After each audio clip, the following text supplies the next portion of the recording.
Hello and welcome to Latika Takes, a podcast with me, Latika Berg. Hi, welcome back to another episode of the podcast. As always, thanks heaps for listening.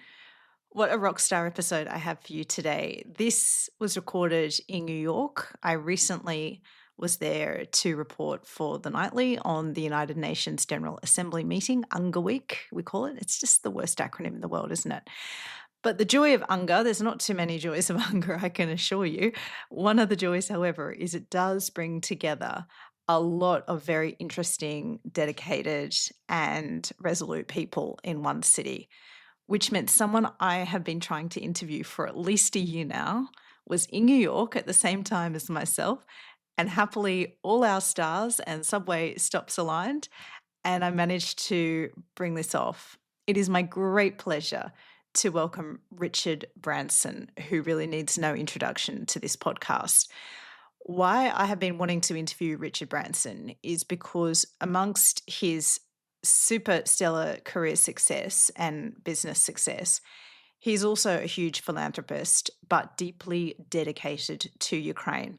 He funds Superhumans, which is a great NGO that creates prosthetics for wounded civilians and veterans.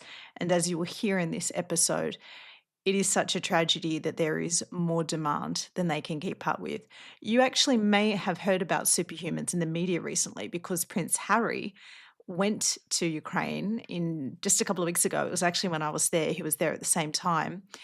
And he visited a Superhumans centre to really shine a light on the great work they are doing and, of course, underlining the ongoing effects that this war is going to have on everyday Ukrainians who are fighting for their freedom and for Europe's safety. This is something that Richard Branson grasped immediately, and he has been a real trooper on this issue from day dot. And I was really fascinated by this because there's lots of business people who have a huge array of philanthropic interests, but geopolitics and war is not necessarily one of them. So I really wanted to get to know why Richard Branson is so interested in Ukraine and why he still, after so many years, when it might have been a bit easy to come in for the headline at the start, remains dedicated to helping Ukraine and seeing Ukrainian justice served. Richard Branson, welcome to the podcast. Thank you. Can we begin by you explaining why you're so deeply interested in Ukraine, how this interest formed, and why you remain committed to their victory one day? I'm interested in injustices in the world, and I suppose because of my public profile, perhaps, I can speak out about those injustices and hopefully galvanize support. Ukraine, one needs to quickly understand the history. In 1993, there was a peace treaty between Russia, the United States of America, Great Britain, and Ukraine, in which all four countries guaranteed Ukraine's sovereignty in return for Ukraine giving up its nuclear weapons. And that was a sacrosanct understanding between our nations. And Russia have broken that, not only in the invasion of Crimea, but now in their attempt to take over Ukraine as a whole. And so, what we in the West and in all civilized countries need to do is stand up against Putin and do everything we can to make sure that Ukraine retains its sovereignty. You said this at the start of the full-scale invasion in 2022. Did you think that nearly 4 years later you'd be having to say the same message again? I think what's sad is that one particular country has dithered quite badly, and that dithering has empowered Putin to push on. I think that if a year ago we'd seen strength from all the countries that were united against Russia on this issue, I think that Russia would have caved in by now. So what we have to hope is that now it's very clear that Putin is not up for compromising, that every country, every civilized country, give Ukraine all the support they can to start pushing the Russians back out of their country. And by one country, I assume you mean the country we are in, recording this interview, the United States. Is that correct? Yeah, I don't like pointing fingers, but I think the United States did put out a fig leaf. That was fine to put out a fig leaf. But the moment that fig leaf wasn't accepted, they should have gone down with thunder, and they have the capability of going down with thunder. And it's still not too late, but they, Europe, Canada, Japan, Australia, all civilized countries should show Putin that we mean business. Otherwise, if Putin doesn't think that we're united and mean business, he'll just carry on taking Ukraine over. This dithering that you describe, that happened under the Biden administration. It's also happening under the Trump administration because Trump has been president for 9 months now, and he said he would settle this war in a day. Why do you think he's not doing that? I don't know. I'm baffled, and I think a lot of people are baffled. I think that, as I say, it was fine for him to try to have a peace conference, but Putin has basically put his finger up at Trump and put his finger up at the rest of the world. And I think that the response to that has to be America is strong, Europe is strong. We're not going to let a country like Russia be the big bully in our backyard, because if they succeed, Poland will be next. They already had fighter jets over Poland last week, and other countries will start falling throughout Europe, just like what happened with Hitler at the beginning of the Second World War. Yeah. You're a billionaire. Trump loves billionaires. Do you use your position at all to try and reach out to Donald Trump and influence him on Ukraine at all? So first of all, I hate the word billionaire. I'm somebody who's created companies, and I'm proud of the fact that we've created organizations that are making a difference in the world, and hopefully they'll pay their bills. Why do you hate the phrase billionaire? That's something to be proud of, isn't it? I think what you should be proud of is if you paint a beautiful painting and it becomes worth a lot of money, nobody says that that artist is a billionaire. They're an artist. They painted a lovely painting. And, likewise, I think entrepreneurs are creators. And if you create something that you're proud of and is special, you don't want to crow about any personal money you make of it. And in any event, any personal money I make, most of it is going to causes like Ukraine and other places where it makes a difference. But I think the fact that I'm known around the world does mean I can pick up the phone, I can start organizations that are trying to make the world a better place. So we have a wonderful organization called The Elders, which we started with Nelson Mandela and Kofi Annan and Archbishop Tutu, and they're working behind the scenes on trying to help resolve conflicts. And if I think a call to somebody will help, I'll make that call. But you haven't yet.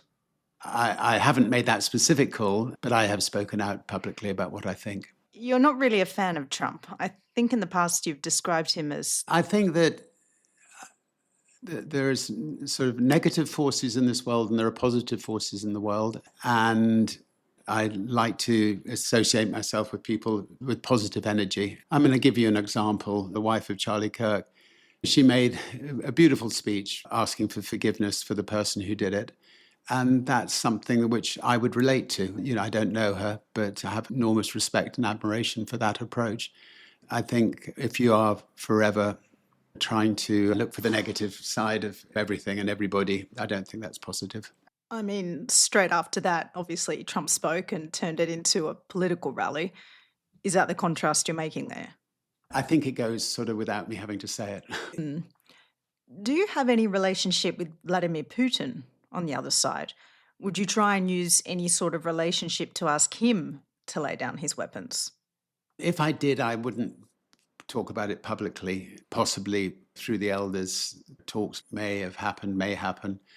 And do you think that that approach would yield anything, or do you think it's... I think there's no harm in trying these things. I think that Putin thought that he was going to take Ukraine in 3 days, and the Ukrainians, managed to stop him getting to Kiev and stop the massive convoy of tanks reaching Kiev. And it's now turned into a 3.5-year war. So I don't think that he planned, he definitely wasn't planning to be fighting for years and years and years. I think that Putin will only stop this war if Ukraine are given the strength to be seen to be able to push him back. That was happening then about a few months ago. I think Putin realized that Ukraine did not have the full support of America and the West. So he's carrying on fighting, and I think he'll carry on fighting until America and Europe basically make it very clear that he can go no further. We have the power and the strength to do that, but we have to be firm about it. And that is actually what the West promised Ukraine. If Putin didn't come to the negotiating table, he didn't come to the negotiating table. So we have to do everything within our powers to help Ukraine.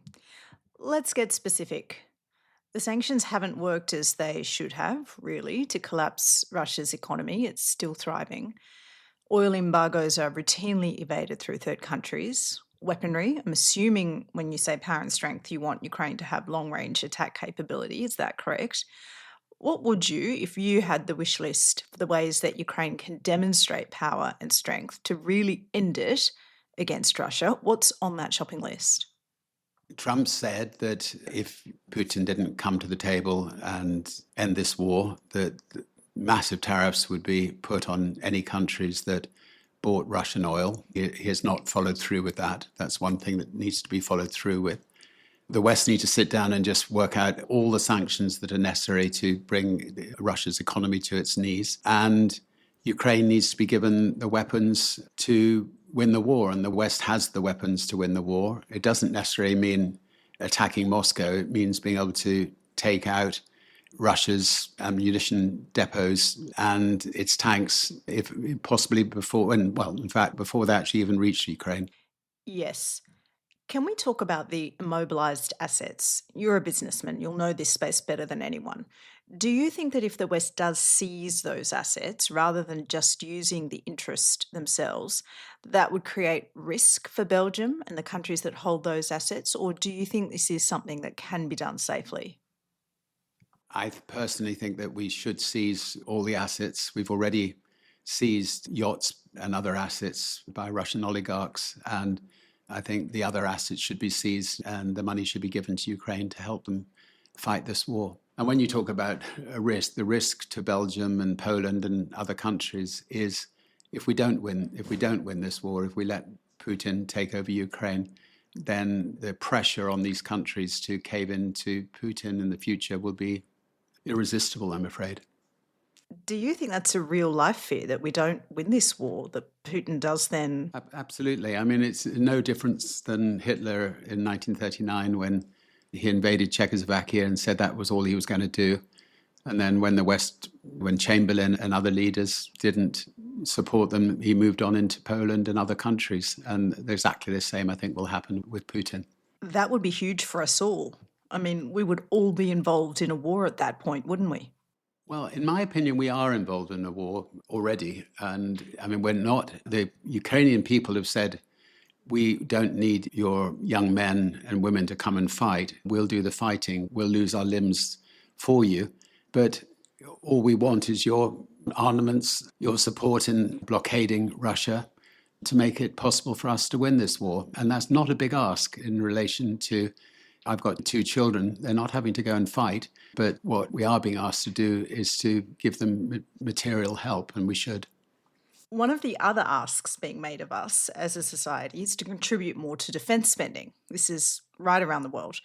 Do you think that this is what we need to do? And in order to do that, we are going to have to actually compromise on some of the welfare spending that we distribute as a society.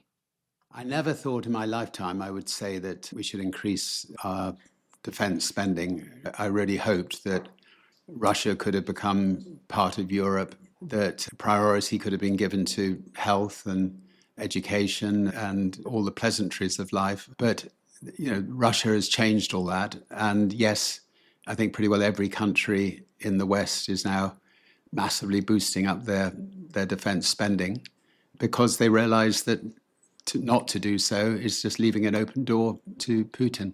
And do you think that will in turn trigger a very necessary conversation about our economic settings across the board? Because we actually have no way to fund this without either cutting back spending or increasing taxes. I think that there have to be compromises when you are in effect at war. We had compromises that had to be made during COVID. Now that we are effectively at war with Russia, compromises will have to be made to make sure that we win that war. Let's go back to Ukraine. You've said before that you are not interested in Ukraine from an investment sense because you think it's really important to have the philanthropic divide. And I really admire that, actually. I think that's a really nice approach to take. But if there is a day when the war is over and peace comes to Ukraine, what would your companies be ready to do? For example, Ryanair has said they can be ready to go in, I think, in 6 weeks once the airspace is clear. Would you like to fly back into Kyiv and be the first airline to grandly land at Kyiv Airport? Right now, I want to concentrate on, organizations like Superhumans who've got, 3 centers now set up. And what is it that you do at Superhumans? So we helped them set up originally, and Superhumans give prosthetics to people who lose their arms and legs. But for each center, they can only do about 1,000 people per year. So they've got 3 centers so far, 3,000 people a year. And yet there are 80,000 people now who've lost their arms and legs. So there's a lot of work to be done to try to get more centers set up. And one of the part of Zelensky's foundation in trying to sort of raise money for things like that. And this is where Prince Harry visited. I was in Kyiv that weekend. Prince Harry was there, and I think he went to a superhuman centre, didn't he? He did indeed. And actually, if I think back in time, I was on Diana's anti-mines, mine clearance foundation many, many years ago. And then it was in Africa. And I never, ever, ever dreamt that one day I'd be involved in trying to help people damaged by mines in Europe. But that may it be. Yeah, and it was great to see Harry visiting and the support they're getting, but they still need a lot more support. I mean, one day in the future, decades, maybe my children or grandchildren will get involved in Ukraine in other ways, and it'd be lovely if Ukraine is peaceful. But I really, in the same way, for instance, that with, people say, I know that you're anti the war on drugs. You want to launch a cannabis company one day. That's not my reason for being anti the war on drugs. And the reason I'm supporting Ukraine is not so that one day it could be peaceful and we can do business there. But they will need the business for their own economy. Yeah, they will need the business. And look, we're not going to stop helping Ukraine when peace comes about. And we'll see in what ways we can help in the future years. Just finally, we're being given the wrap up. Thank you so much for your time. You've been to space. Do you look back and think we're leaving the world a better place? Or do you look back and think, actually, this world is turning a corner I didn't imagine?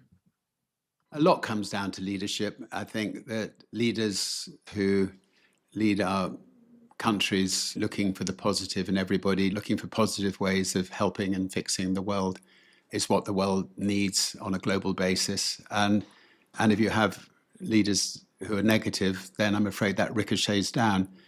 Having said that, I think all of us can play our part in trying to look for the best in everybody. That feels a bit impossible these days. The world is so polarized. So interestingly, on the polarization, I mean, I'll sit down with somebody who on paper is the opposite to me politically, and I'll draw up a list of 30 issues, capital punishment, drug reform, climate change, et cetera, et cetera, et cetera. And you'll find that in 25 out of the 30, most people, you'll be on the same page. So it's not as polarized as the newspapers and some of the television stations would like to try to make us believe. I think people are human beings. They have children, they have grandchildren.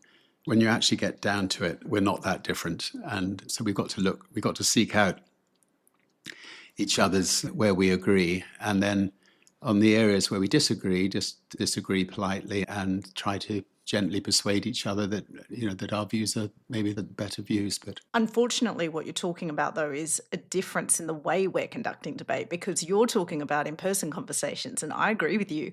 You actually don't have screaming rows when you sit down with people. You talk like this. But online, where so much of our public square is conducted now, that's the place where people scream and shout. And it's creating this huge chasm, isn't it? There's the danger of that, and therefore forces of good need to speak back against the negativity of some of the online talk, which is why I thought her speech where she talked about, I don't want to see this person, this sad young man who did a horrendous thing, be executed. I want to do my best to try to understand him. I mean, that takes enormous strength, and have enormous respect for that, and we need more of that in this world. Richard Branson, thank you so much for joining the podcast. Thank you. Wonderful. You've been listening to Latika Takes with me, Latika Burke. You can find my work at latikambirk.com and this podcast where you find all your podcasts. See you next time.